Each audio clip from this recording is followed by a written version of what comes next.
This is the last episode of Season 2 of the Too Fat to Play podcast. I am Austin. Ryan is over there, potentially still sobbing. The Super Bowl has concluded. We are officially into the off-season. But you know where there is no off-season? Sticks Golf Lounge, Humboldt, Kansas. Thank God for Sticks, and thank God for their support this season. Guys, really, you need to go out and stop in, say hi to everybody, tell them Austin and Ryan sent you. They've been great to us. Hopefully we've been as good to them. Sticks Golf Lounge, Humboldt, Kansas, right down on the square. Stop in, have a drink, play a couple rounds. Let's get into it, man. That was rough. So I'll just That was kind rough. of get things set up here. Of course, Super Bowl that one side of the table was hoping for. Not only matchup, but outcome. I mean, you had from episode 1 this season. You called it. You absolutely called it, and I was this close to calling it. Let's be honest. Yeah. I mean, it like I said, the outcome that I had hoped for, like Ryan said, from the get go, from our preseason pick'em show to the final whistle, the ball game, whichever team you were rooting for, was a phenomenal game. It was exciting front to back. If you don't think so, you don't understand the in and outs of football. Go back and watch the game as an unbiased fan, just somebody that's watching the football. It was a fun game to watch. There was great defensive plays. There were great offensive plays, and it was an overall exciting game.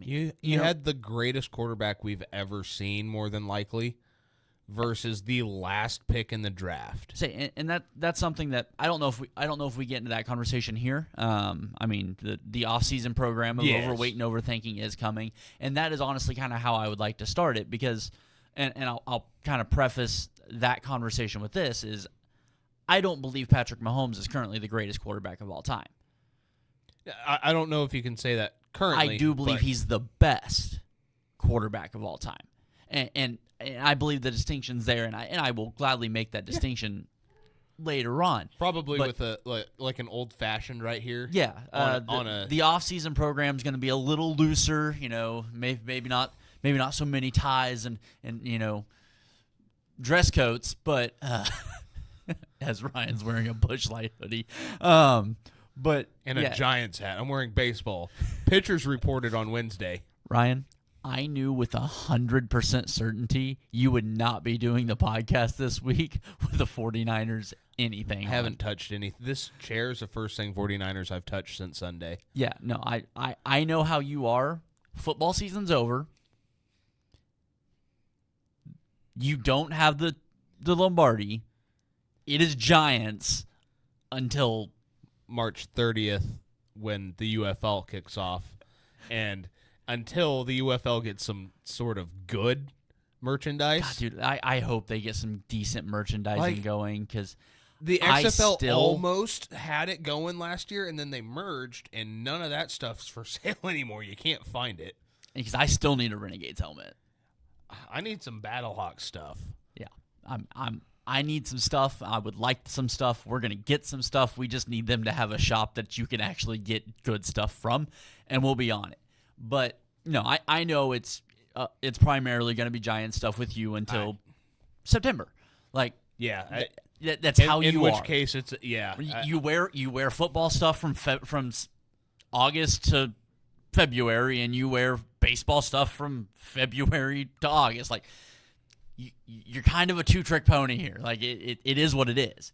But no, I knew with 100% certainty that there would not be a 49ers hat on your head. Are you telling me I'm predictable? Yes. But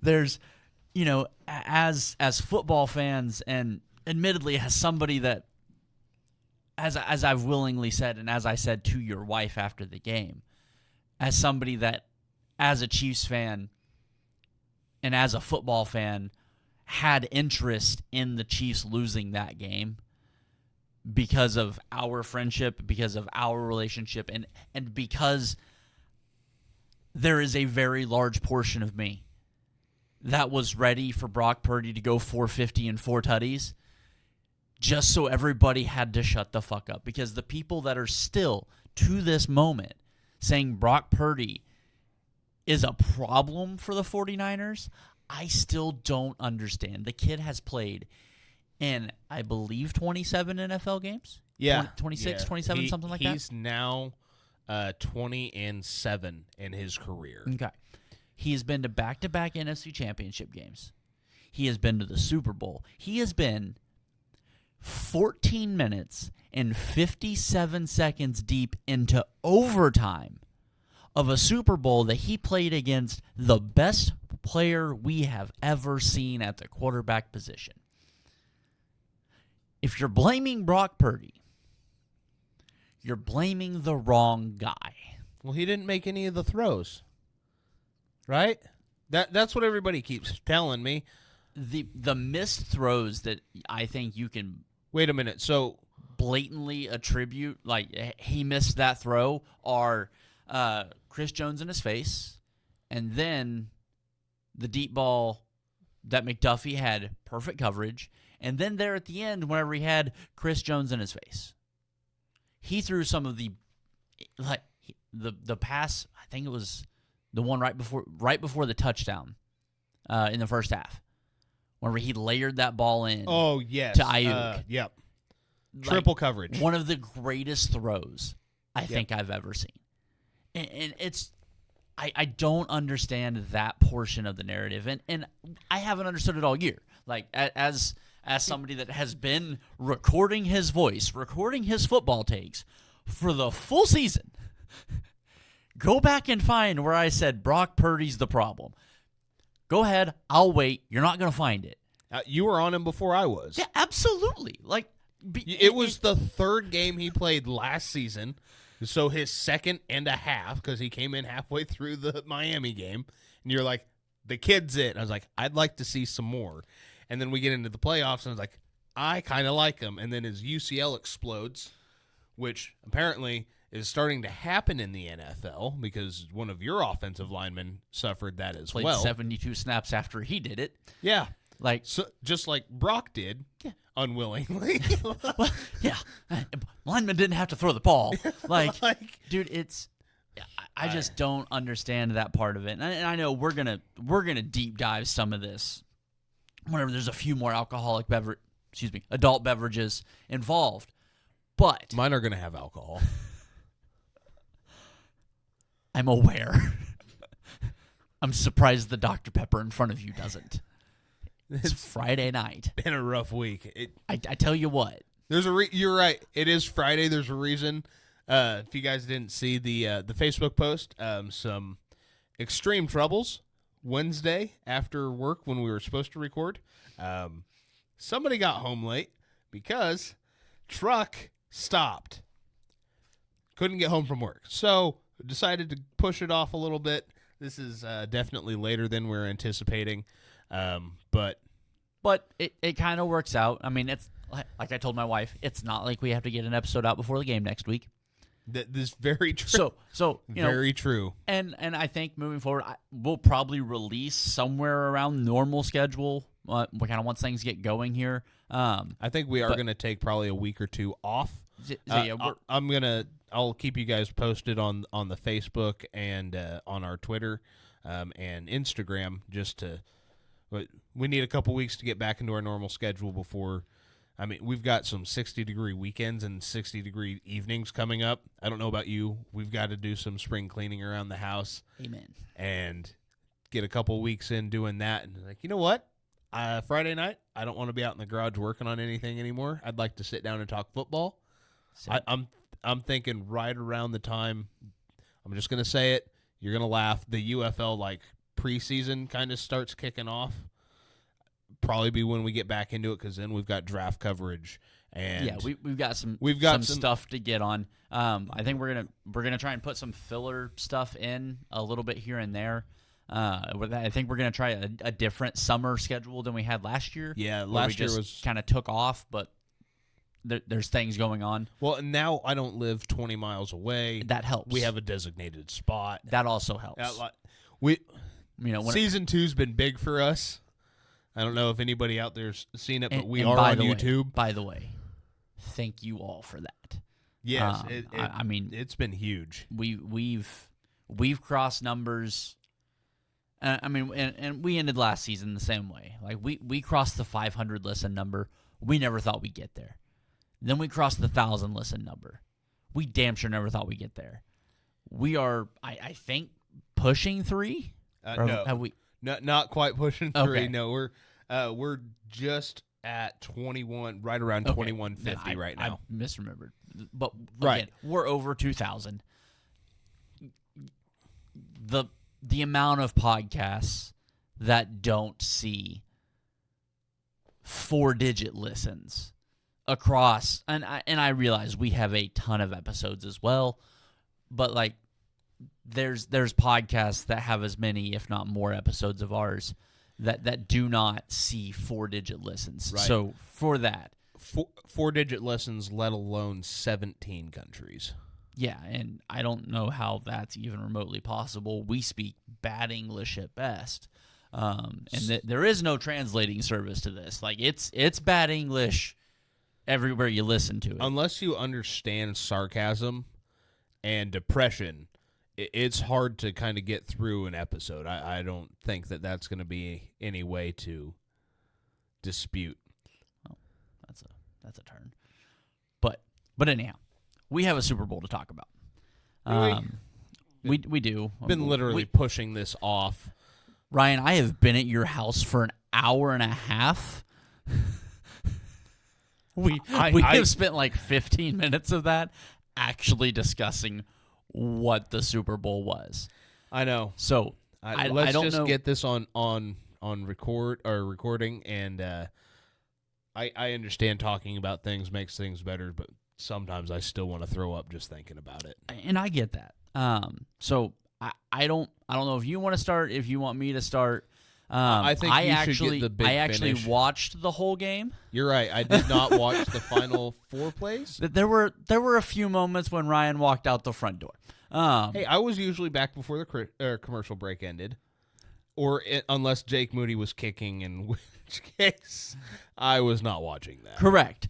But I mean that's fine if we want to kind of leave some of the back end. Yeah, I mean, as I'll say it. Your team won. You get the big finish. You get the last hurrah. And then before we get 2. into the game, the one thing that I think we have to touch on, and it's post Super Bowl, the absolute ridiculous tragedy Wednesday afternoon.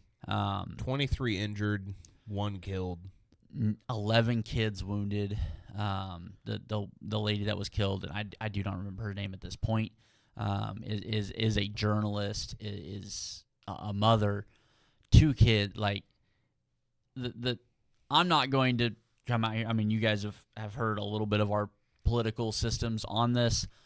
I'm not going to come out here and tell you to we got to get rid of gun. Like I believe the problem with this country is a mental health problem.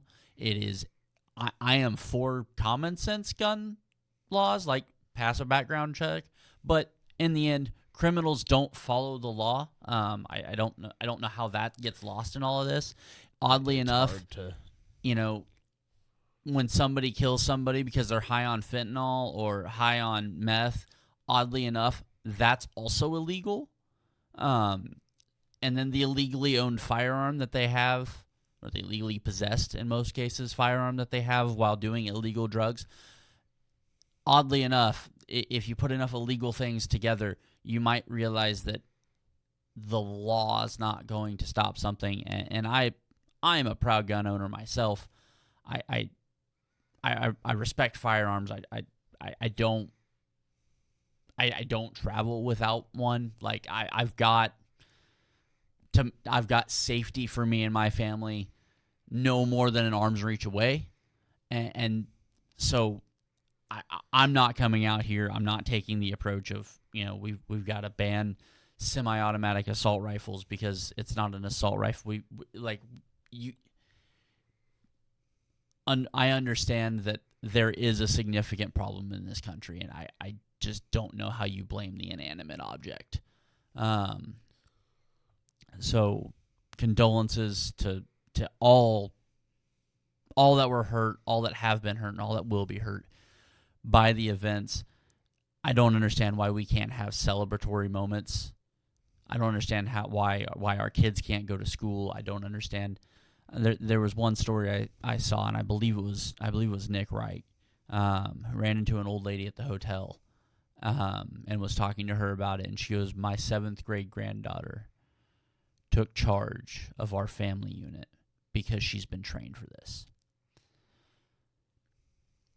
That doesn't sit well with me. No. As a father, of a 3-year-old, and I will have a newborn come next football season.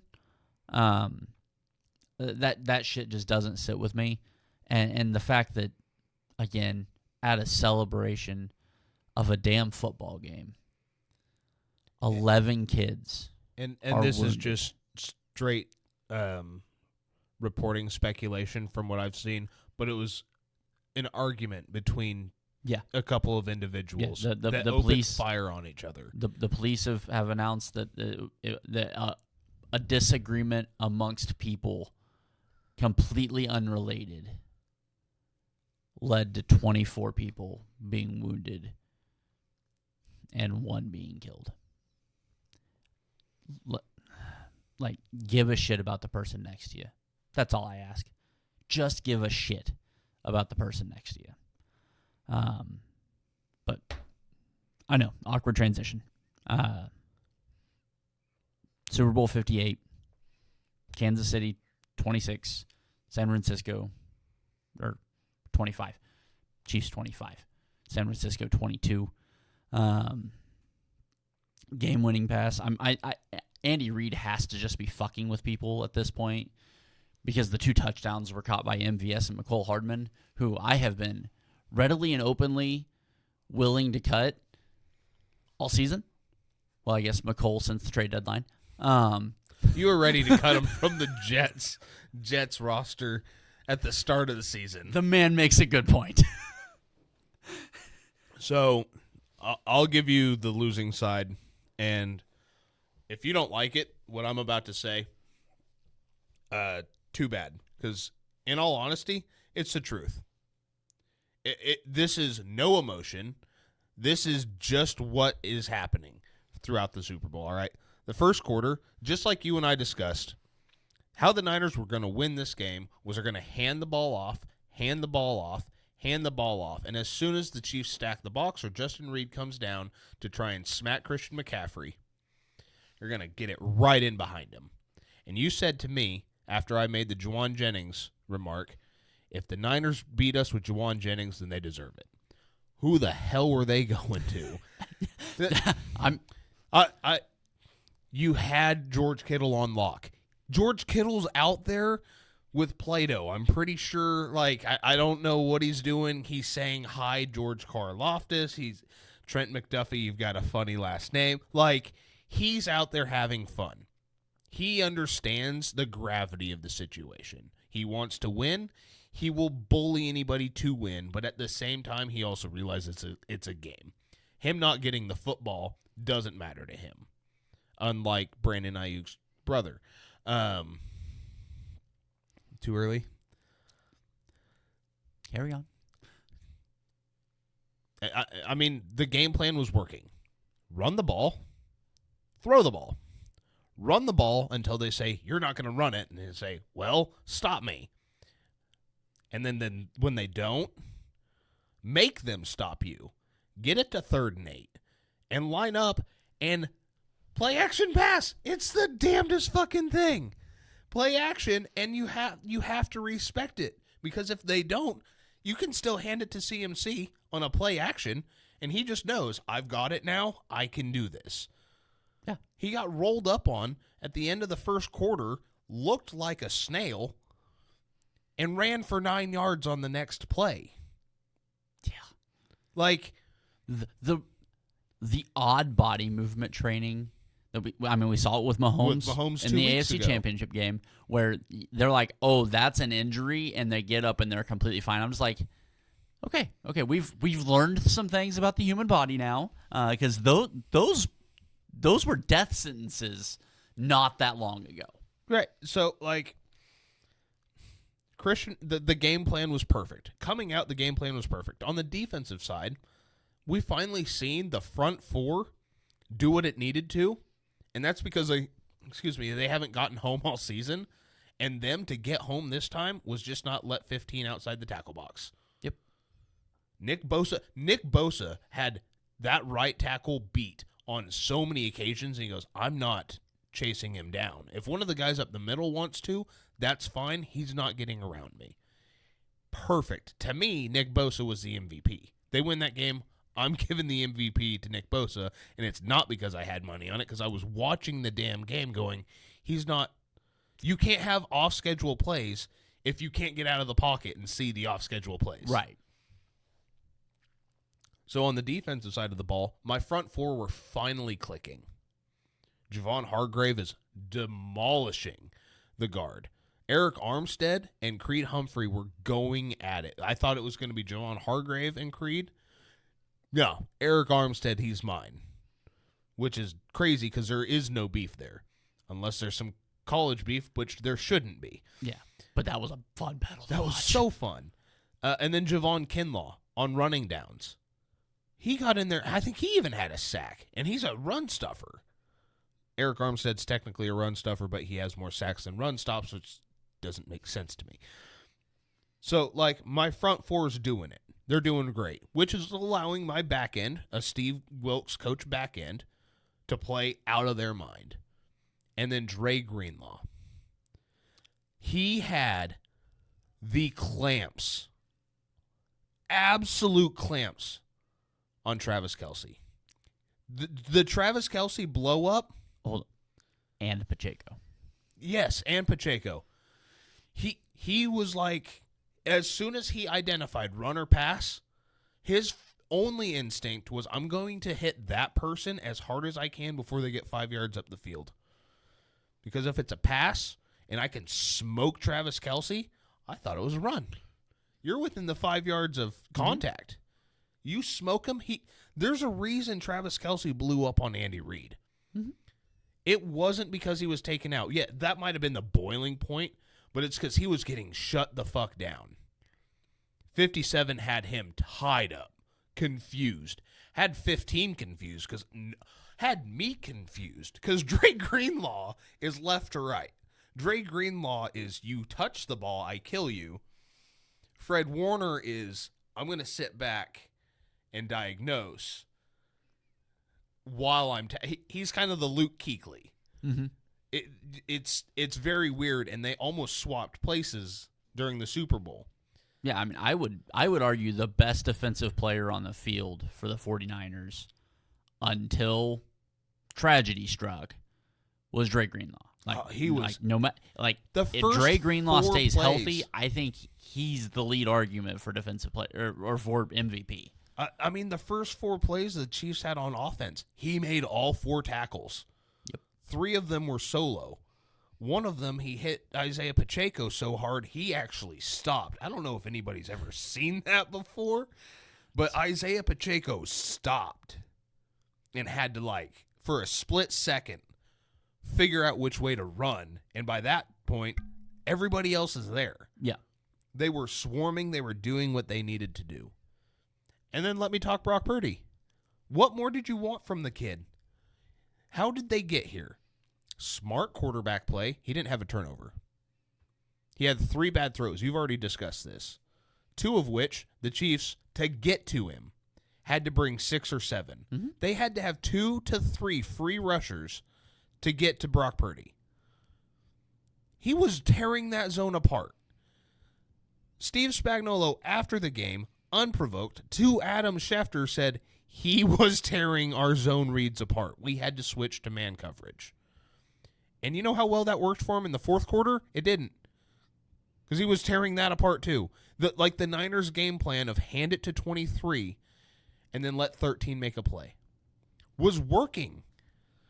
Brings me to the third quarter. Tragedy strikes. Dre Greenlaw's Achilles snaps. Just rubber band snaps. Somehow, not a momentum shifter. You go out that very next, they targeted Oren Burks, and he did a damn good job on Travis Kelce. I think Kelce ended up having one catch on that drive, but they still forced a punt on that following possession.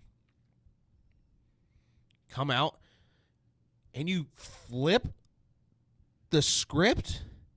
We're going to stop running on first, second, and third down. Why? You stop the Chiefs on their first drive. You get the ball. You throw 3 times. Yep. Fine. It didn't work. For me, if you want to try it on your first drive, test the water, yeah, cool, fine. If you want to do it right after you stuff the Chiefs out of halftime, okay. You intercept the ball 2 plays later, hand it off. You're inside the 40. You hand it off. To me, that's just smart football. That's not even... I mean, if you want to throw a shot play on first down, okay. But you're going right over the middle. You're not forcing them to respect the run. At halftime in the Super Bowl, it's a new game. I don't care how many points you're up, how many points you're down. It's 0-0. You have to reestablish the line of scrimmage. That's what it comes down. It's a game of attrition. Yep. Who can dominate the trenches? And both defensive lines were doing a phenomenal job unless the 49ers were running the football. And it didn't even matter what side they were running it to, because there were a couple of times where, like, we want that 4-yard gain against that right side. We're going to run it right at Chris Jones, and he's going to feel us. They're like, I don't care if it's a 2-yard. He's going to know we're coming. And then we're going to hit him again for 2 more yards. And then on the next play, we're going to follow Trent Williams 7 yards up the field. And it was working in the first 2 quarters. So why in the third quarter do you suddenly think, especially after your first drive, of it not working when they're going straight to man, mm-hmm. and then dropping the 2 linebackers over the middle of the field? They're not giving you anything over the middle. They're bringing 4. Run the damn ball. That's how you beat that. Get them back into a zone. You had all of the momentum there. There wasn't a lot of it. It was like a 5-mile-per-hour wind on a 75-degree day, and you're in the shade. Like, that was the momentum. Not enough to sway you one way or another, but if you had a piece of paper, you felt it tugging. You had it. You got back to it at the end of the third quarter after a muffed punt. You get into the fourth quarter. Now you're playing from behind. You ask Brock Purdy to go, don't fuck it up. And what's he do? Yeah, you start running the ball again, but every time you ask him to make a throw, he makes it. Or Debo drops it. George drops it. Your 2 biggest players drop the football. I get the throw to Debo was down around his ankles. It hits him in both of his hands. It's a play that a player of that caliber in a moment of that magnitude. Oh, lest we forget, 13 also got hit on those 2 throws as he was letting go of the ball. I mean, credit to Spags. The blitzes were phenomenally timed. The Trent McDuffie blitz where he tips the ball that was going to a wide open Brandon Ayuk. The blitz worked. And I mean that's the goal, right? Is you get the sack or you knock the ball down. And Kansas City is phenomenal at batting balls. Like that is what that defense is. They had like 4. Yeah, during the game. But I mean, they led the league in that this year. Yeah, like that's what they do. Is they bat. If they don't get the sack, they bat the ball down. But when Brock was clean. Clean meaning he had more than a second and a half, yeah, and he got to set his feet. Meaning he didn't have Chris Jones, George Karlaftis, or Trent McDuffie, oddly enough, in his face. Like, when he was clean, had a chance to set the pocket, or if he got quick pressured and was able to reset the pocket. That's the other thing. He didn't have a clean pocket but 4 or 5 times. He was resetting. He was stepping back up. He was sliding out. He was doing everything he needed to. He never once turned the ball over. One quarterback threw an interception, and it wasn't the last pick in the draft. Did the guy win the Super Bowl? No. He also played the cleanest game he's ever played. He didn't play at no point during that game was a moment too big for him. No. I mean, Brock Purdy got his team the lead twice in the fourth quarter. And again in overtime. And then I'll take it back over to the defensive side of the ball, and I'll start here. Steve Wilks was fired earlier this week, and people are saying that that's a scapegoat for the Super Bowl loss. Newsflash, guys. He was not coming back as DC, regardless. Do you remember in the fourth quarter, I think it was about 3 minutes in, the Chiefs had the ball. They were actually driving. 2nd and 8. Kyle Shanahan calls a timeout. It's because Steve Wilks has a blitz dialed up on 2nd and 8. Fred Warner and our backup linebackers are in the A-gaps. Kyle Shanahan is known as an offensive mind. You and I have talked about this on this podcast. He's an offensive mind because he's a defensive genius. He knows what the defense is trying to do, which is also how his game plans, when they work, he blows teams out. When they don't, he starts throwing the football at half. He for some reason thinks that's the direction they think we're going to go. It's not. They're not. He overthinks himself. He overthinks they're going to come out and sell out to stop the run. I'm going to throw the ball. Right. Well, they won't assume I'm doing it twice. Right. So he sees what Steve Wilks is dialing up, and throughout the fourth quarter, Steve Wilks, who is a very aggressive defensive coordinator, always has been, always will be. That's his style of play. Does not match what the 49ers defense does well. We've seen that against Cleveland. We've seen that against Minnesota. We've seen that against Cincinnati. Thank you. We've seen that against Baltimore. Now, the Baltimore game, that was a what could go, will go. I mean, everything went wrong. Yeah. The defense is out there for way too long, and they actually, in the first half, did a phenomenal job of containing Lamar Jackson. But when you're not allowing your front four to just contain and slowly constrict that pocket, because that was how they were getting sacks, was they would contain. Randy Gregory was playing out of his mind. Nick Bosa. Chase Young even was looking like he deserved to be on a football field for the first time since the trade. Yeah. Second time since the trade. The first game that he played, it was like, oh, boy. Yeah, that was nuts. So, why do you need to bring pressure? You're, like you said, arguably your best defensive player that game is out. The best defensive player on your team is still there in the middle of the defense. Let him lead it. You have a safety in Jair Brown who's already had an interception. He's already made a couple big plays in the playoffs. Let him survey the back end of the field. He's shown so much growth. Like, you've got the guys that are making the plays. Just let them make it. Don't try and force something.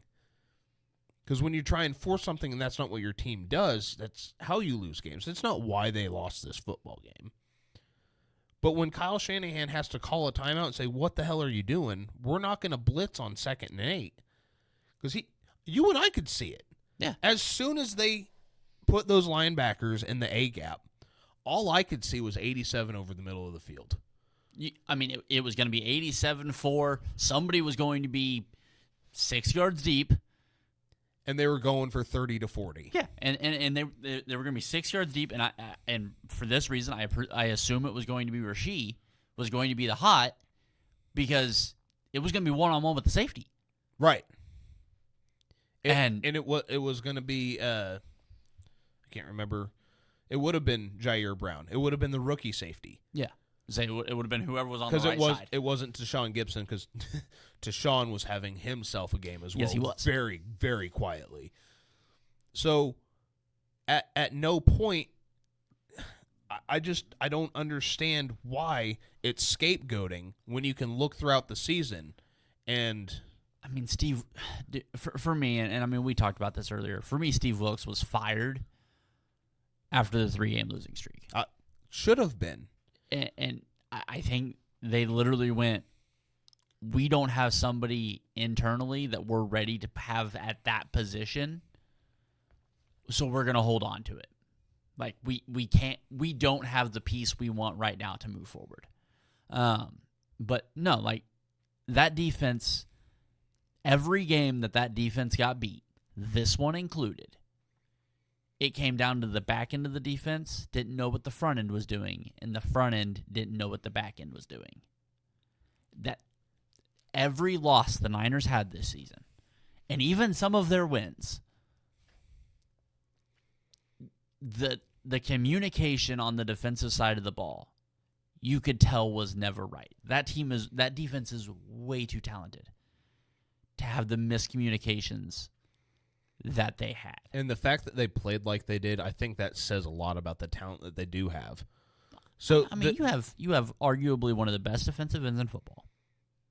I'm going to phrase this. Inarguably one of the best defensive ends in football. You have inarguably the best middle linebacker in football. You have inarguably one of the top 5 corners in football. You have inarguably one of the best, whatever the fuck Dre Greenlaw is. I know he's a linebacker, but whatever. You have one of the best defensive lines in football. You have so many talented pieces because you're not paying your quarterback, so you could pay other places. But like that defense is so uberly talented that when Dre Greenlaw went down, Oren Burks came in and yes, had success early. But if you want to point at one player and be like, that's the reason you lost, to me, it's Oren Burks. By the time the game ended, he'd been targeted 9 times. He had 9 receptions for 132 yards and a touchdown. If you want to blame a player, if you want to blame an individual for the loss, Oren Burks, a guy that they knew wasn't ready to be in that situation, and 57 healthy. Oren Burks is our Sam. It was Demetrius Flanagan Fowles. Okay. I don't know why I always get those two mixed up. So 45 is Flanagan Fowles. He came in for. Okay. Oren Burks moved into he Dre's was 48. Okay. Yeah. So, but when 57 was on the field, like, and I've said this, I've had this conversation at my job. The biggest play of the game, probably the biggest reason the Chiefs won the Super Bowl, is because 57 tore his Achilles running onto the field after a punt. Like, Dre Greenlaw was well on his way to winning a Super Bowl MVP. He was that guy. And I was watching this thing on either TikTok or Twitter, one of the two. It's, again, a TikTok doctor, Twitter doctor, whatever it is, that, basically goes in doing the wrong thing over and over and over and over again eventually leads to catastrophe. And that's, if you watch Dre Greenlaw, a lot of times he does his jump, and then when he goes to take off, that back leg stretches all the way out, and then the heel hits the ground. And that is clear cut exactly how you tear your own Achilles. Like, that's how that happens, and that's exactly what happened. And Chiefs fan, somebody that knew that Dre Greenlaw was the biggest problem that I was seeing in the game. When that popped up on the television, what was my response? The same as yours. I went, oh no. Am I a Chiefs fan? Absolutely. Do I want to have somebody getting injured on a non-contact we're running out on the field after the punt? Absolutely not. We went over this a couple of weeks. I want to beat your best. Your best is laying on the field because you went to run on the field after a punt. Like, I hated that. You know I did. I- Because we had the identical reaction. 49ers fan, Chiefs fan, our reaction to that clip was the same. And I fucking hated that.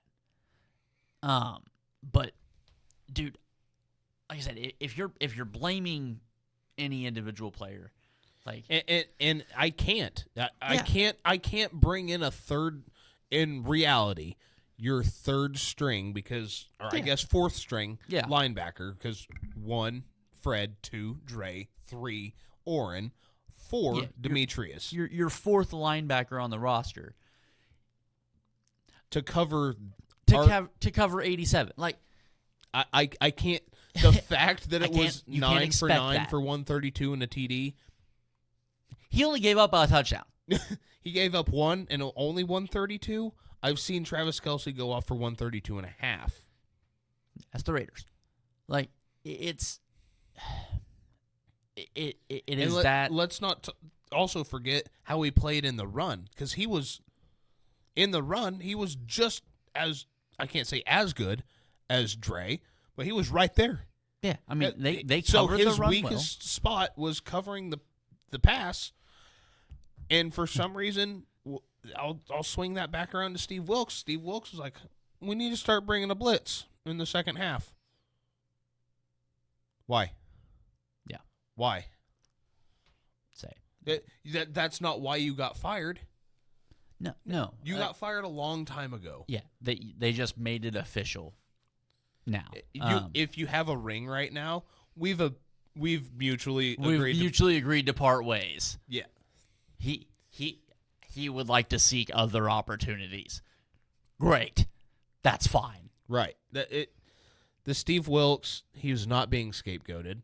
No, I mean Okay, this is a long time coming for Steve. It wasn't going to work. It didn't work in San Francisco. No. Like I said, Which is I just- crazy because when you look at their numbers compared to last year with D'Amico, he had less yards per game, less points per game, less sacks per game. But like he was better in everything except for defensive line metrics, yards per game, like everything. He was a better defensive coordinator. But when you watched the games, there was a disconnect to what the 49ers offense does, and people don't realize that has to be it.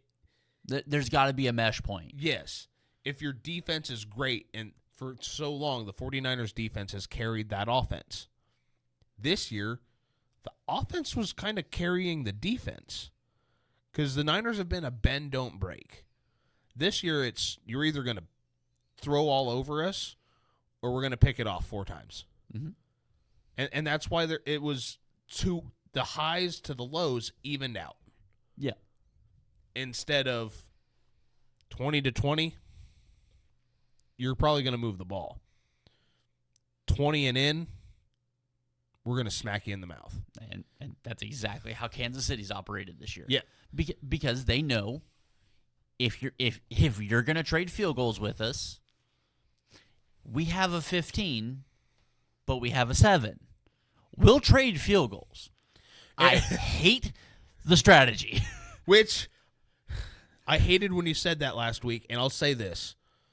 Up until the first quarter where the best player in all of football, Trent Williams, was like, I need 3 penalties back to back to back to end a perfect drive.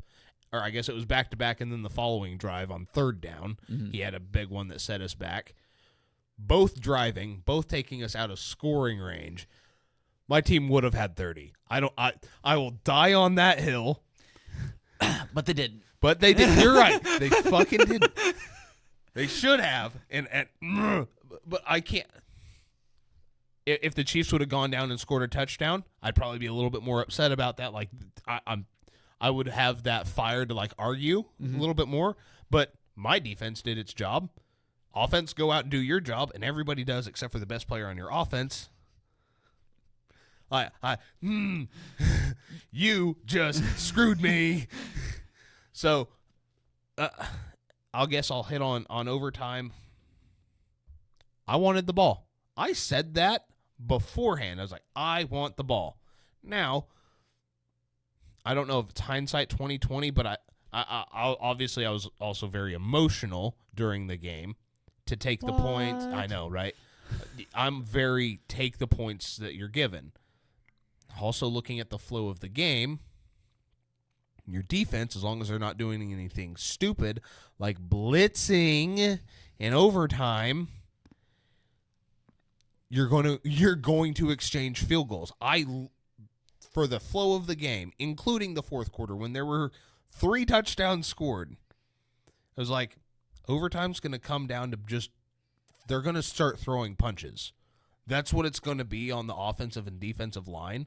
They're not even going to block. They're just going to start boxing. I was like, that's all this is going to be. And then on the back end, we're going to see them setting out wrestling mats, and they're going to just wrestle. It was, even with the touchdowns that the Chiefs scored, I was like, they're exchanging field goals. Whoever has the ball the third time, the third possession, wins. Mm-hmm. And then you blitz. On 4th and 6. On 4th and fucking 6. You blitz. I'll say what was called, and I'm not going to blame anybody. Fred Warner gets picked up. If that's what we want to call it. Guess what? That call was called once in the entire game. It was in the first quarter. It was on. They weren't calling holding. Either side. Yeah. They weren't calling it. There were plenty egregious. of missed. Egregious. Both ways. Kansas City had some very obvious holding penalties. San Francisco had some very obvious holding penalties. All off the right side. Dude, all off the right side. And the only one that was called was a penalty that Kansas City committed at least 3 times that I know of, whenever Mahomes actually did escape the pocket, and it's the slight, okay, it's that slight tug as they go to move. It's exactly what Trenton did, and Shanahan goes, hey, if you're going to call it, and the refs went, fine, we won't call it again. Which, if you're a 49ers fan, I understand makes you go, well, that's fucked up. Oh, I mean, when you're watching Nick Bosa get bear hugged and then Jerick McKinnon jump on the back of Fred Warner in overtime, you're like, hey,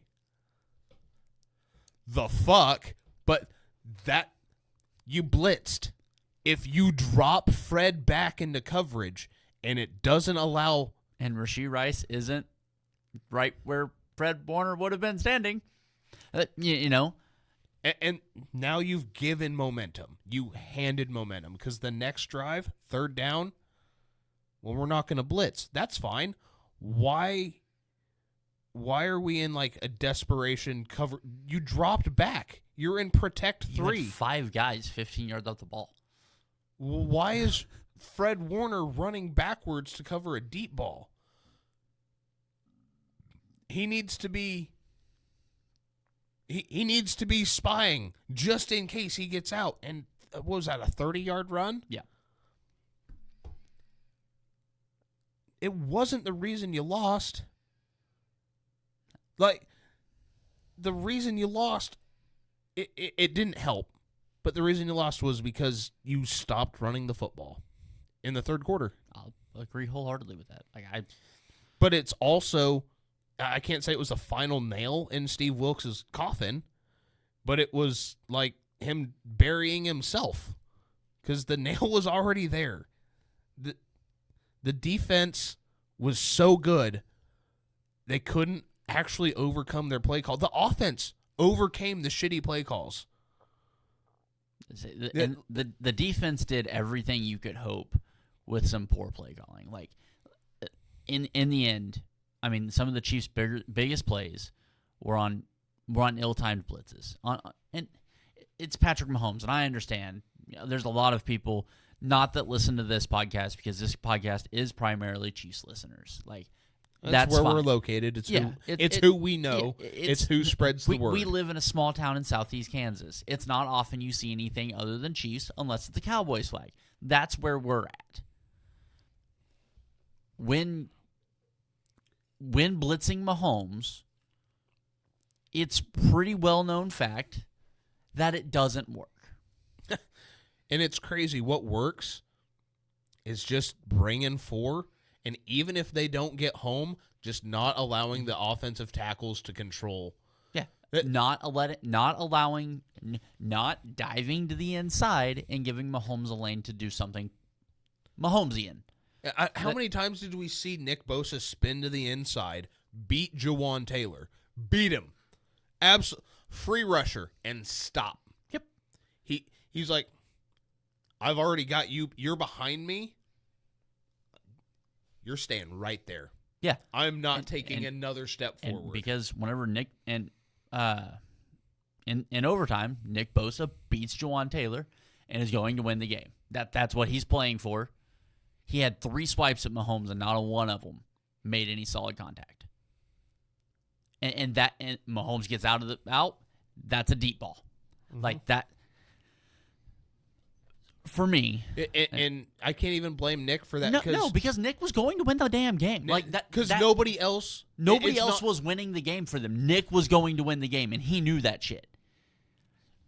I don't blame somebody for going, this is the chance to end this fucking game. Somebody has to do it. Somebody has to do it. It's going to be me. I'm a fucking number 1 draft pick. I'm the best defensive player on the field. No matter who we're fucking playing, our side, their side, I'm the fucking guy. I talk about half the speed of a snail, but I'm the fucking guy. He tried to make a play. Guess what? He gets the sack. He's the fucking hero. He's probably the Super Bowl MVP. You can't blame him for trying to end the game. And I don't, because they rushed forward. Like, they did what they were supposed to. He beats the tackle. He has a shot at Mahomes. Unfortunately for him, it's Patrick fucking Mahomes. Like it. And I hate having that as the argument. I hated using it as my argument last week, but it's the only one I fucking had. I used it for 2 weeks before that. I know. Sometimes, to my own detriment. Sometimes, when you have Patrick fucking Mahomes does Patrick Mahomes shit. That's one of those things. It's the reason he's the best quarterback I've ever seen play football. He managed the hell out of that fucking game. Aside from one throw, where he threw an awful pass. I'm still not sure if he was trying to get it to MVS over the top or to Kelsey. I really don't know where he's going with that ball. Because, he didn't. I've seen arguments for both, and all I'm saying is I'm pretty sure he meant to throw it to Jair Brown. That's the only reasonable conclusion is that he was throwing it to Jair. Because it was a horrible throw. Horrible overthrow if he's throwing it to Kelsey. And a horrendous underthrow if he's throwing it to MVS. I don't know where he was. I don't know what his actual goal was there. I think they've said it was Kelsey. I'm still not sure. But I don't know. Aside from that, Patrick Mahomes did exactly what you have to do against San Francisco. You take what the defense gives you. And in the first half, that wasn't shit. In the second half, you were like, oh, backup linebacker. I have Travis Kelce. Great. The deep shot to McCole Hardman. Great. Followed by a fumble. Again, I think Andy Reid's fucking with people because the 2 touchdowns in that game were to fucking MVS and McCole.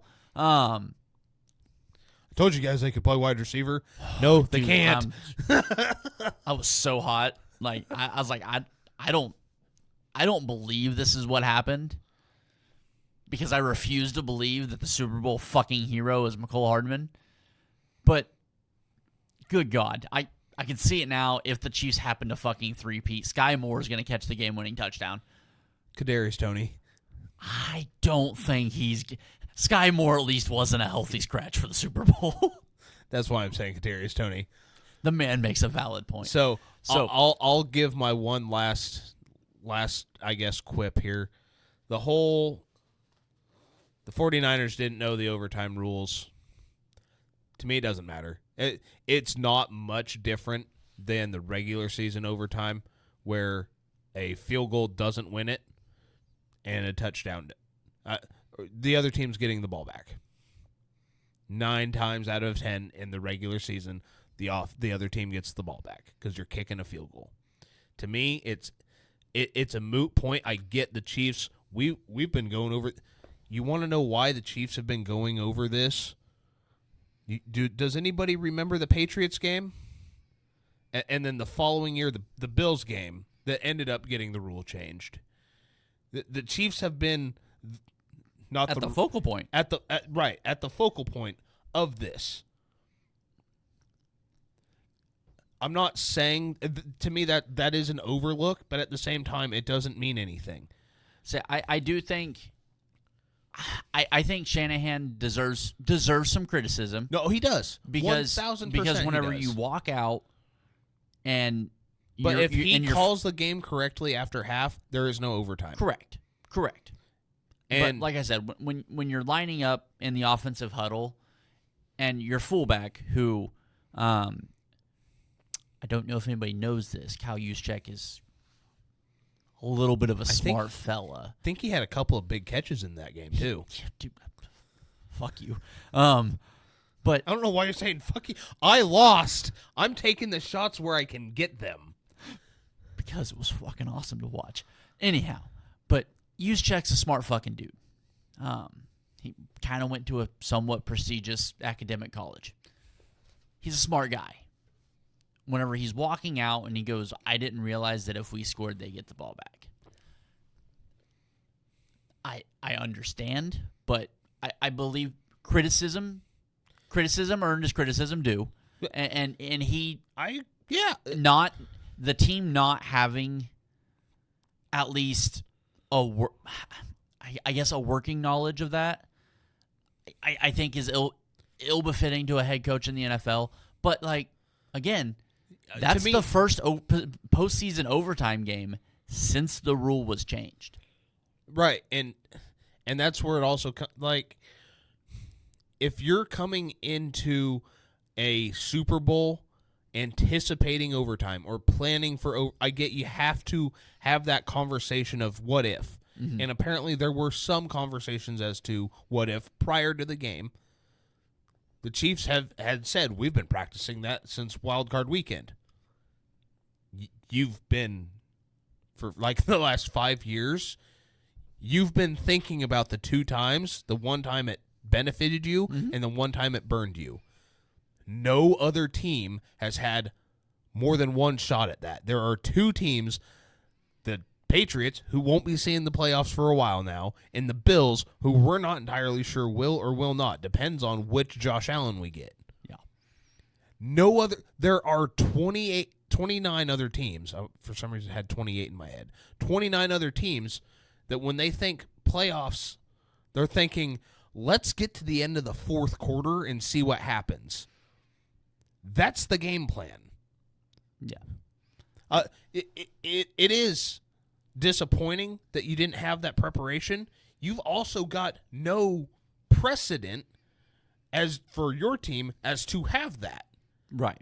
But you're not going into this like, all right, if we make it into overtime, we should have had your thought process. We should have had this shit wrapped up 10 minutes ago. And you had a chance to. Mm-hmm. So how do we fix it? And you did. Your offense did everything they needed to, minus probably going forward on fourth down, which isn't Kyle Shanahan's thing. Right.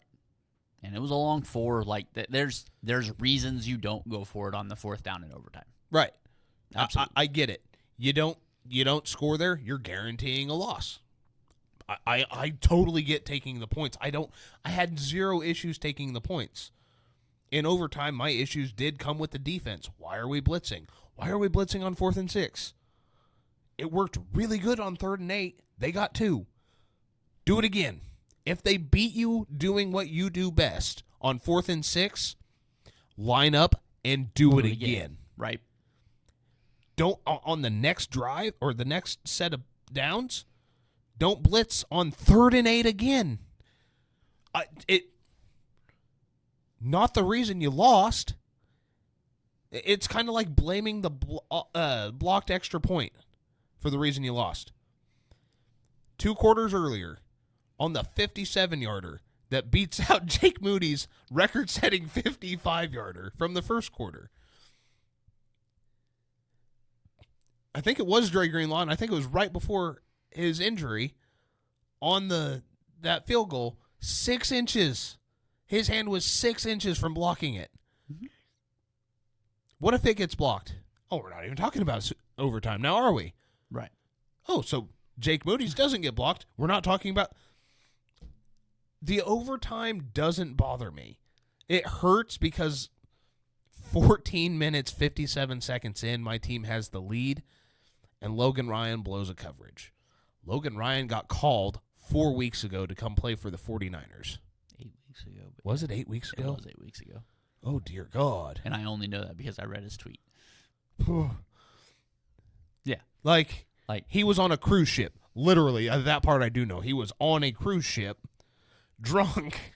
He didn't say that part. He was on a cruise ship. He was drunk. When he got the phone call, had to sober up and go to the gym for the rest of his cruise.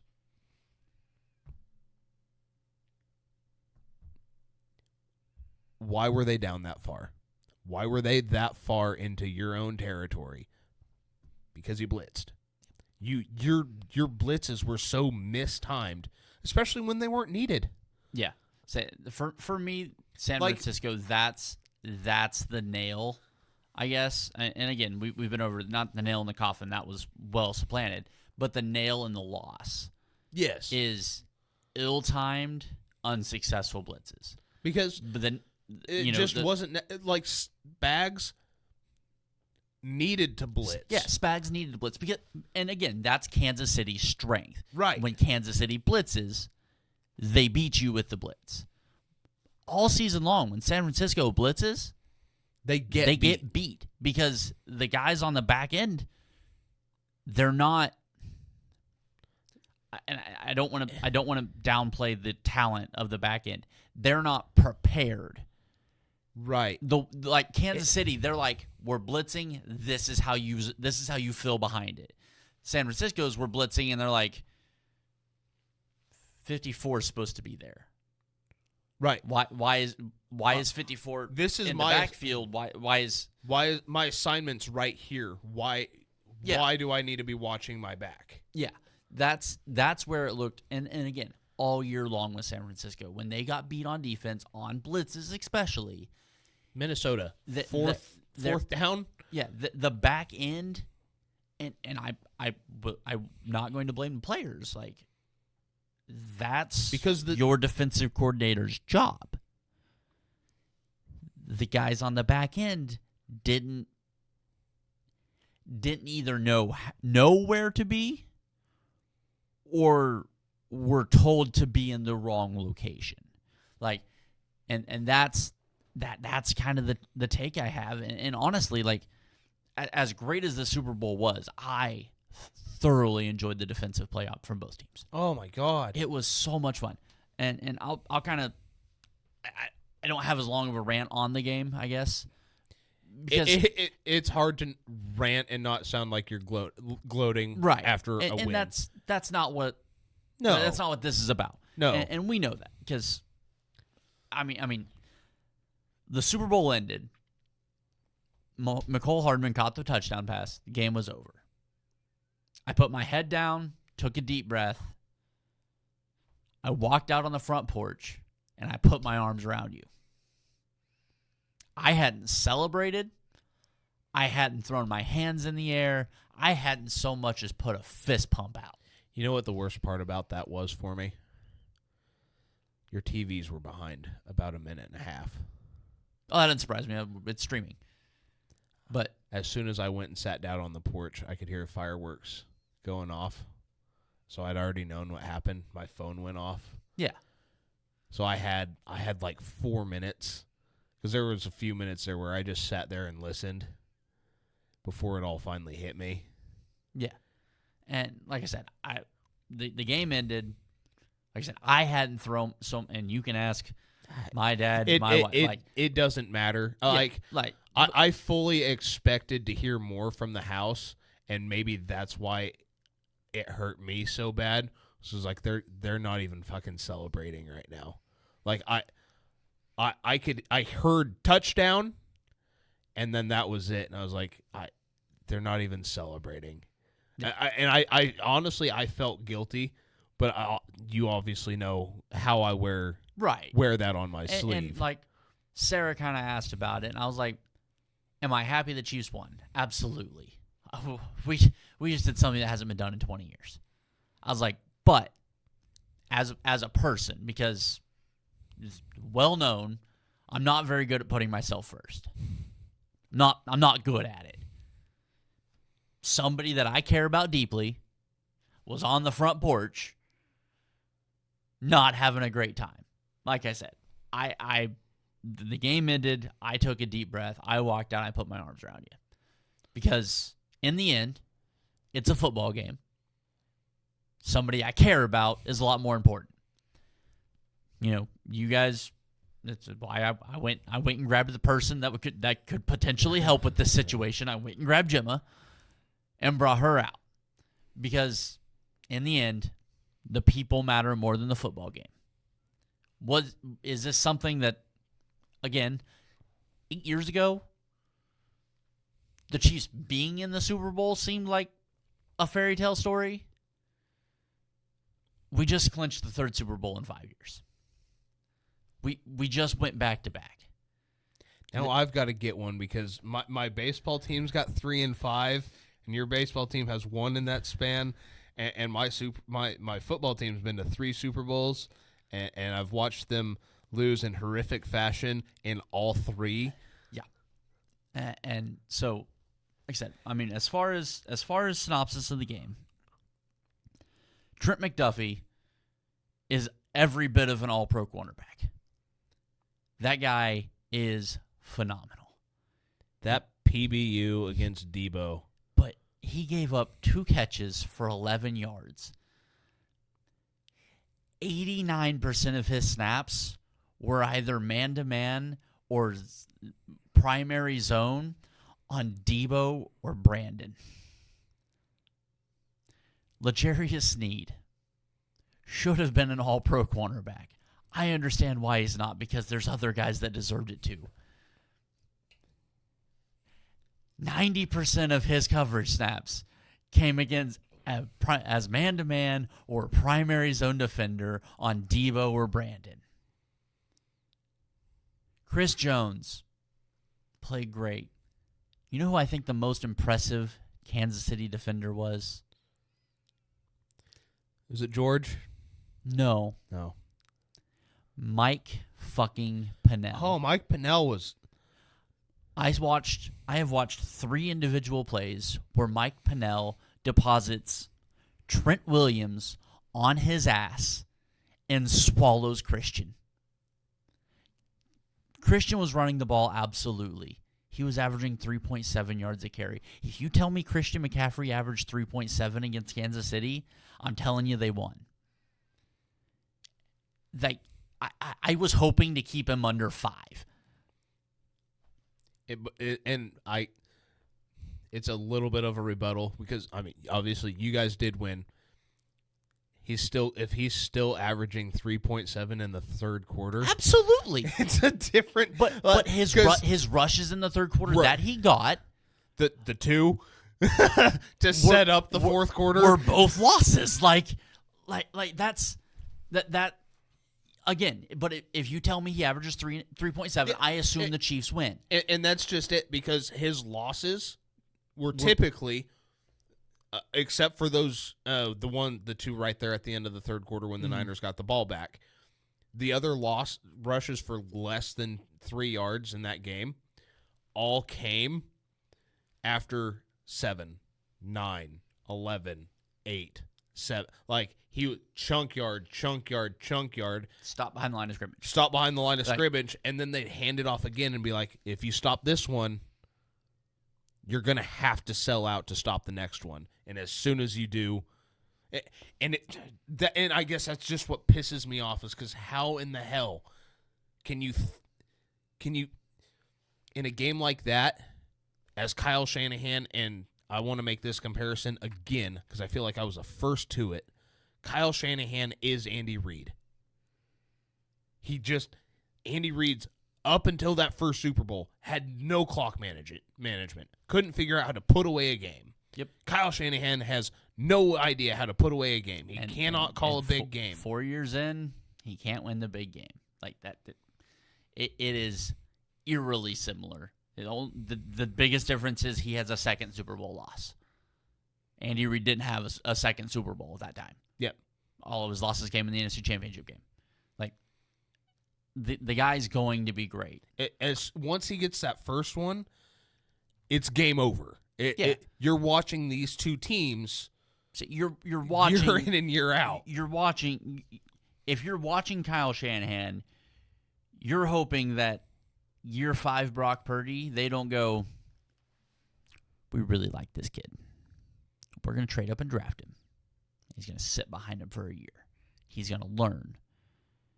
He's a much better offensive weapon, but he's going to learn behind that guy, and then we're going to let him go, and he's going to take the reins. Because if you see that happen, you're going to go, oh, shit. Like, and I understand that's what Trey was supposed to be, but sometimes you miss. It happens. You still ended up with Brock Purdy. Like, and you're watching and you're like, okay,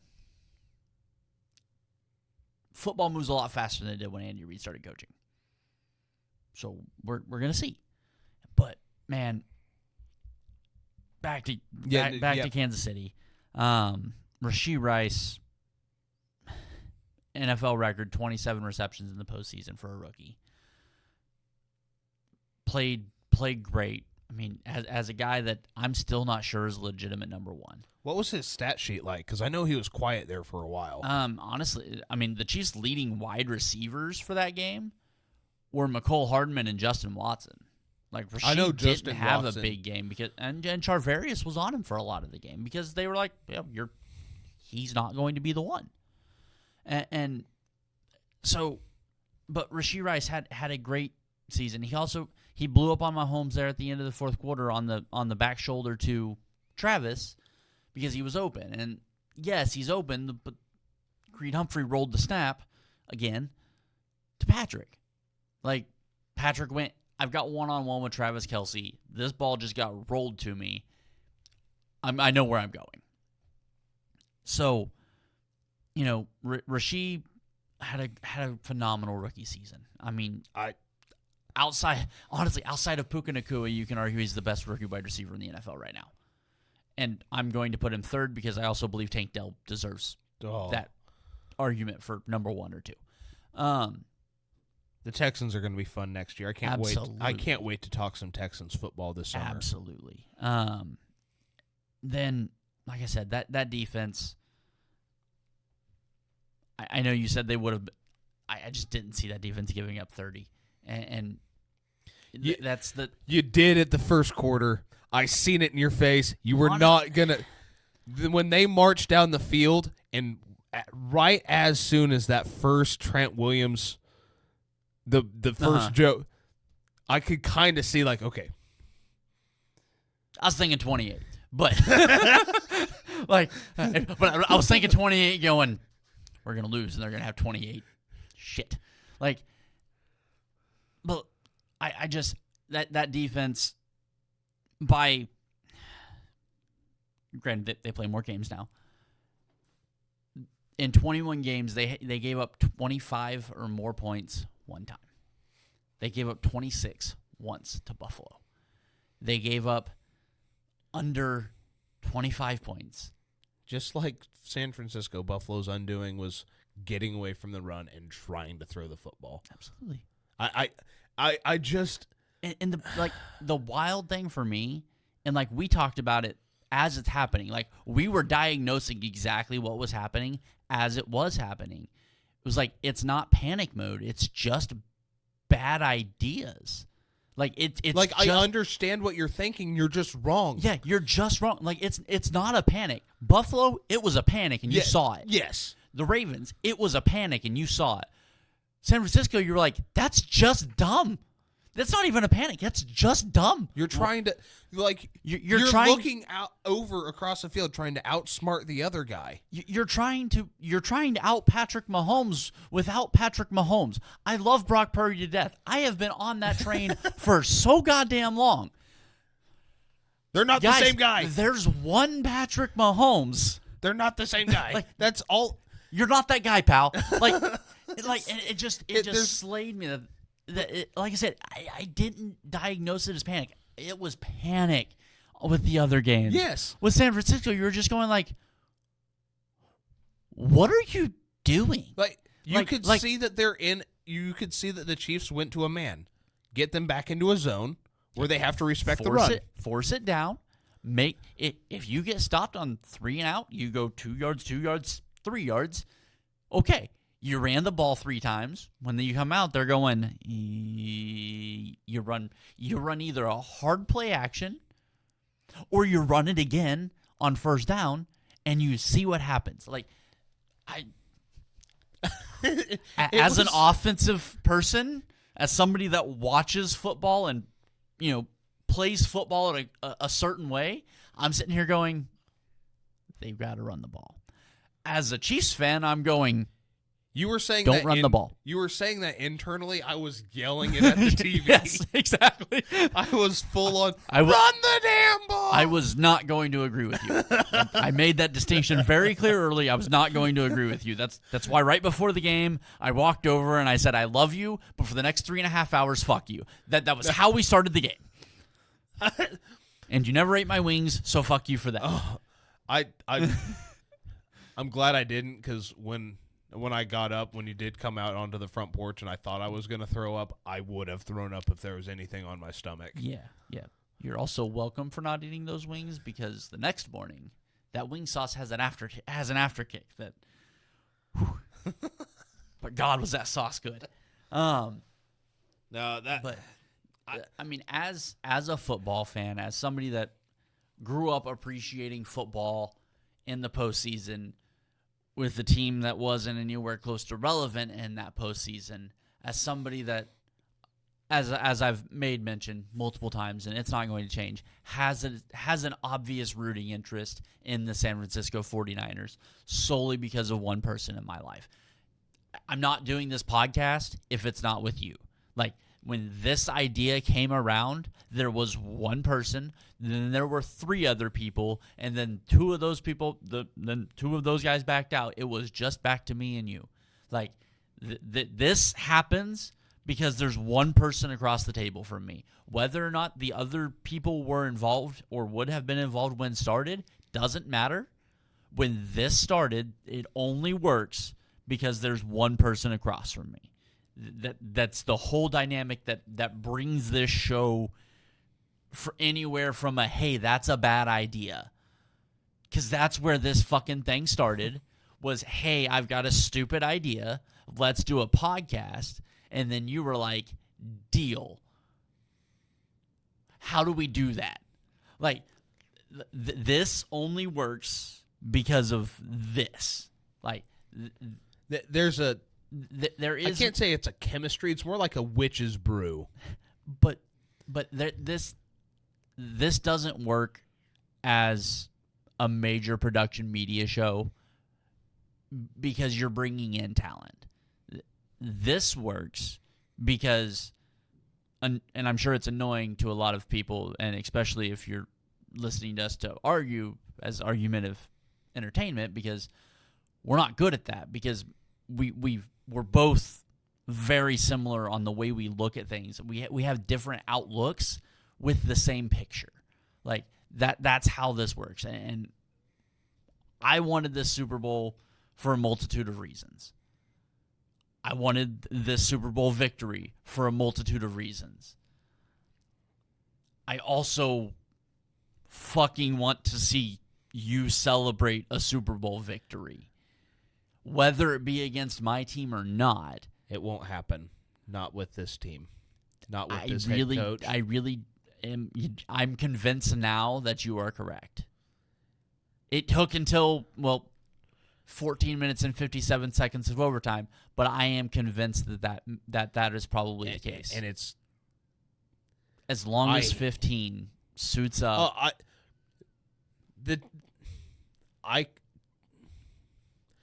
They've shown me in 2 games that they can do it, and I don't think it's a Kyle Shanahan can't. I don't know how you can come into a 3rd Super Bowl. I don't think they get back to one. I don't know if I want to hit this tonight or not.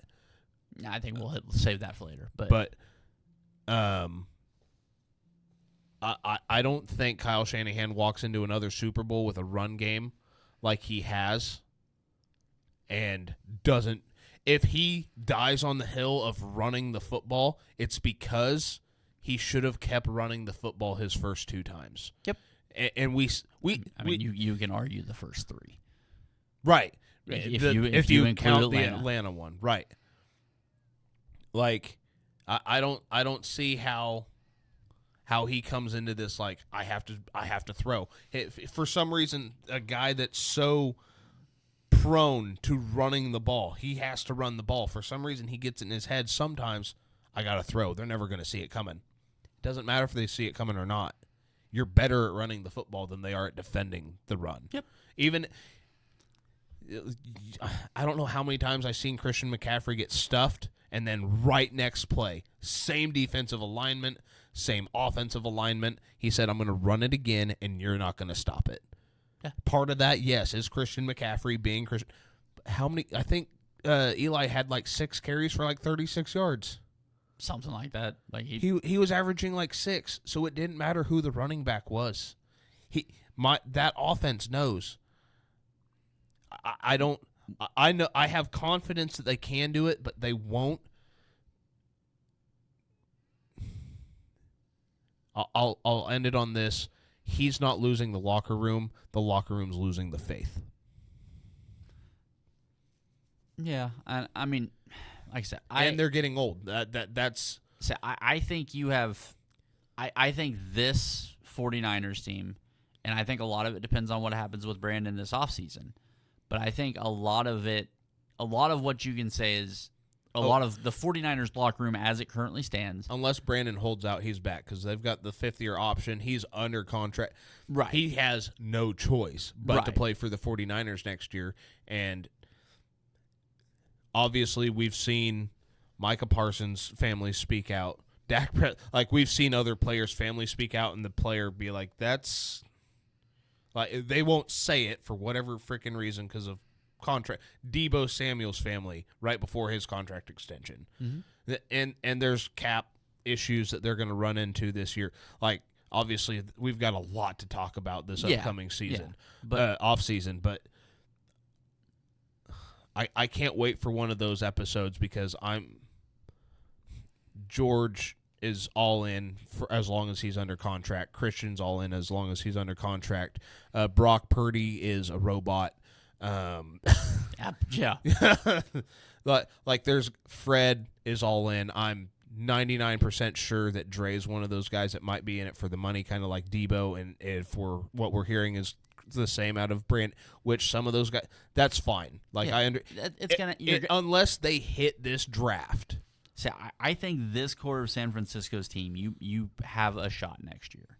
Like, if you can keep them around for 2 years, that, and the other thing would be, once again, the draft. If you can nail a draft, where you can allow these guys to go, get paid or whatever, and not maybe just take a step back early in the season, like we see in Kansas City do this year. So if you can, it's not the same. If you can if you can make a trade, and I realize it's hard to replicate. If you can make a Tyreek Hill trade with Deebo, where yes, you lose prolific weapon, but that prolific weapon lands you 3 stalwart players, 3 guys that you have to win football games. If that's what it takes, like I said, I think San Francisco's got a future. I don't believe it's a long haul future, but the long haul future would have to comes with a Lombardi. You get a Lombardi, you guarantee the longevity because now people are going to take a pay cut. Yeah, you need to get the 6th one, like that's what you're going to have to do,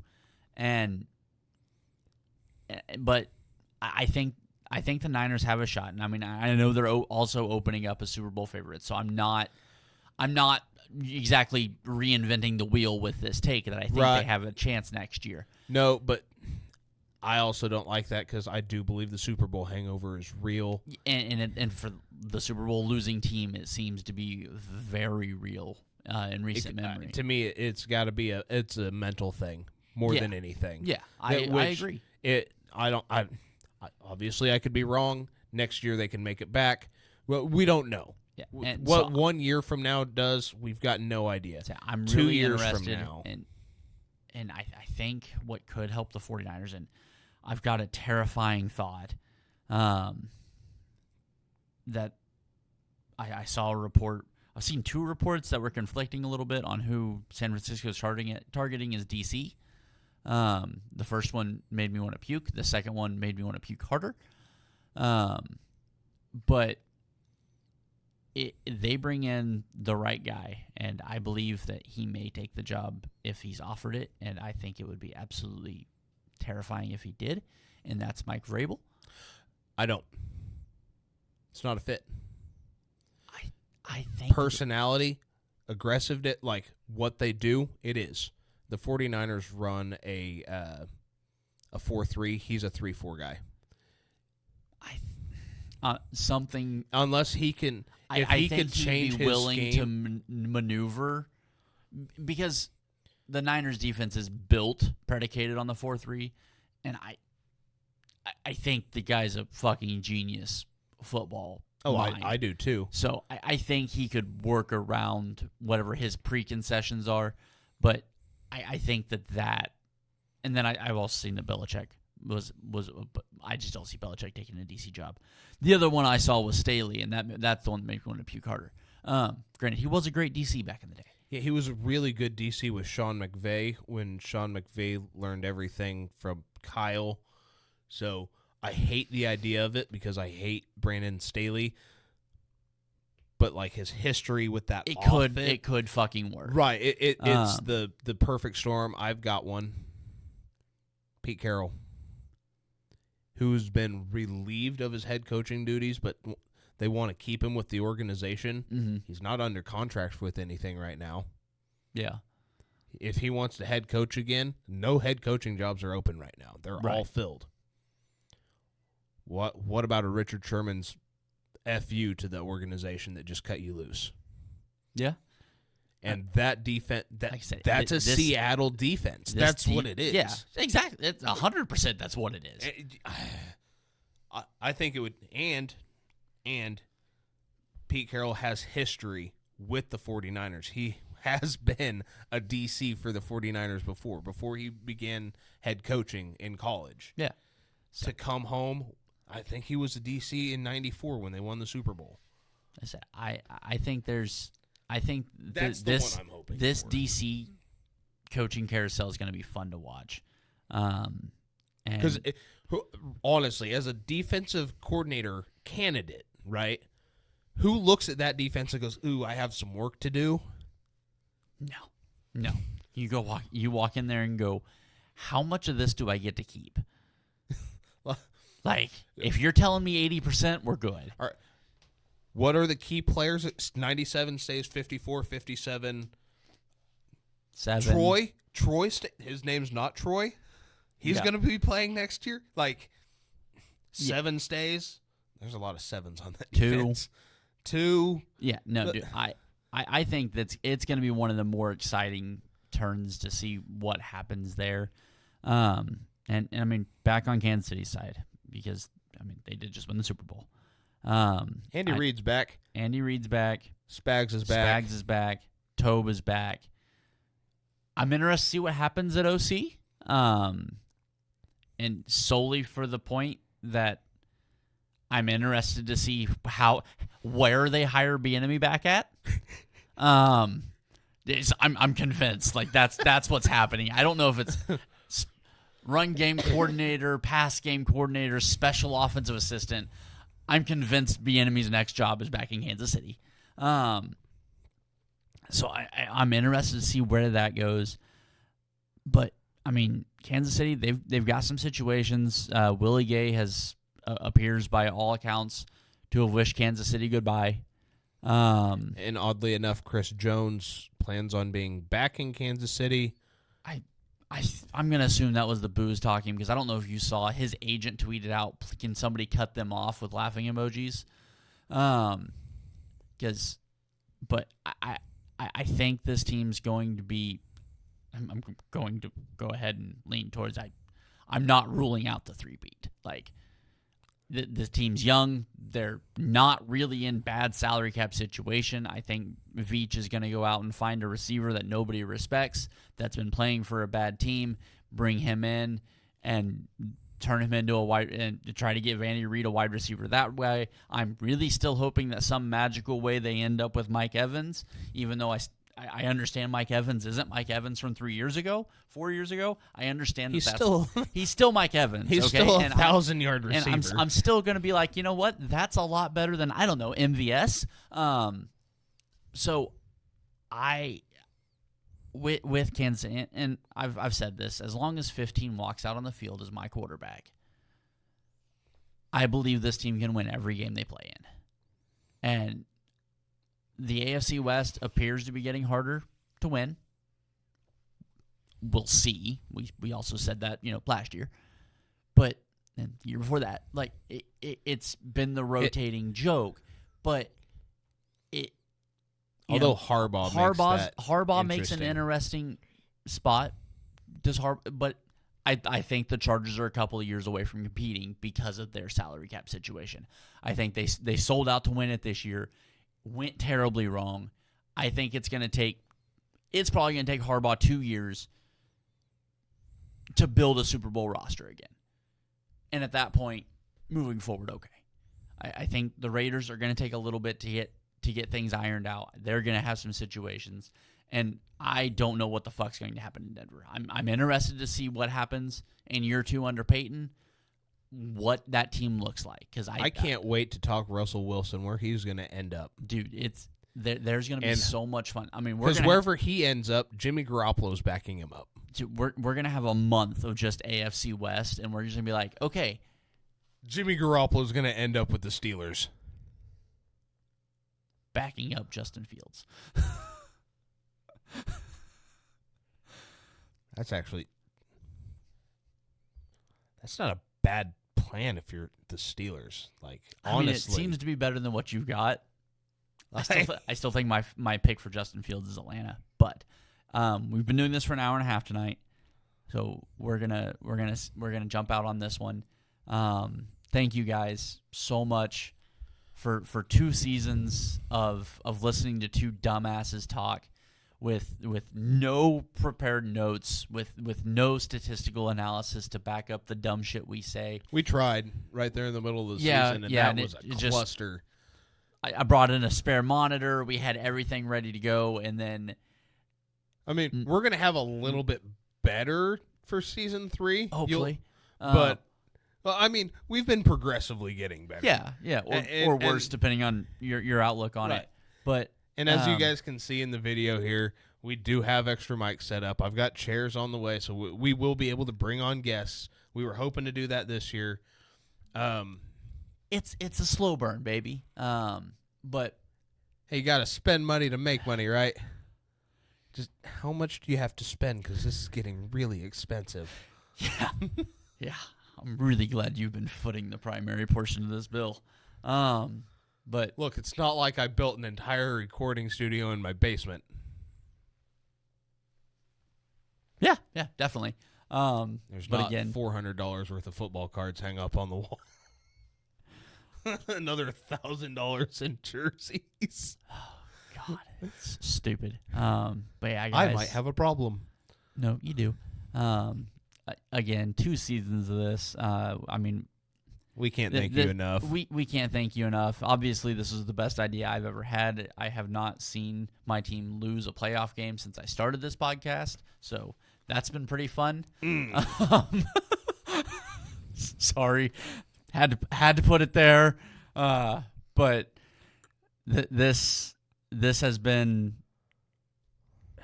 I don't even know if cathartic for us is the right word, but it sure kind of feels like it might be. Doing borderline the therapeutic. Yeah, I'd say it's borderline because I want to cry right now. That hurt. That hurt just almost as bad as Sunday night hurt. That was rough. Sorry. Oh man. But this, you guys actually tuning in, and I know I've said it many times, and you guys have probably ignored it every time. The fact that anybody's going to to go to their phone, open up whatever app you're listening to this on, open up YouTube, turn us on, and actually listen to this. There are not enough words that I could string together to thank you for that. This is a terrible idea that I concocted one evening, and only thanks to you, we get to do this. That we actually sit down and talk about football into microphones. Nobody listened to this shit before we had microphones, and not a ton of people do now, but it's so many more than I would have ever imagined, because there is no reason that you go, I want to get football information. I'm going to go to two dumbasses with 40-hour-a-week jobs doing this in the basement in a hand-concocted, not completely finished recording studio with a donated table, a donated computer, a donated jersey on the wall, a fucking Amani Toomer signed jersey for some goddamn reason. There's no reason that you guys... Brian Dawkins is signed too. Yeah, but I actually bought that one with intent. That was pretty sweet. I need to get a few more jerseys in here. I'm a little upset because our state bowling meet, if we make it, is no longer at North Rock. Oh, no. On the bright side, I bowl at North Rock Easter weekend. I got this. But I know thanking you guys 3 days before you hear this, 4 days, 5 days, a week. I know a few of you reach out and they're like, hey, Lou, looking at you. Every time I do this shit, you're like, hey, man, you're tugging at some heartstrings here. And good, because you guys don't know how much we appreciate the fact that this stupid show is a part of your week. Like, it being a part of our week is one thing. The fact that we sit here and stare at a recording session, a video recording session, and you guys tune into that dumbassery that we put on. Lest we forget, if you guys haven't figured it out or remembered our very first episode, we're at the end of season 2. We've got, I think, like 85 episodes between season 1 and season 2, not including Overweight and Overthinking, which is our off-season program where last year it was just trying whenever we could. Yeah, it was, hey, we need to do something in the off-season, otherwise we're going to lose everybody. And this year it's going to be a lot more. You guys are listening to us because our wives were mad at listening to us, which is crazy because neither one of them has ever listened to a word we've ever said in our lives. Unless we're talking football, in which case it just happens to ruin their Tuesday evenings. Yeah. So that's how this became. No, we cannot say thank you enough. It's been a great 2 seasons. Heartache from one side of the table, 2 years in a row, 2 different outcome, same outcome, 2 different stages in the season. The other side of the table, elation, joy, and triumph. Guys, this is going to conclude season 2 of Too Fat to Play. We hope you guys stick around this summer, catch our Overweight and Overthinking. At this point, it might be Overweight and Overdrinking over the summer. It might be all 3.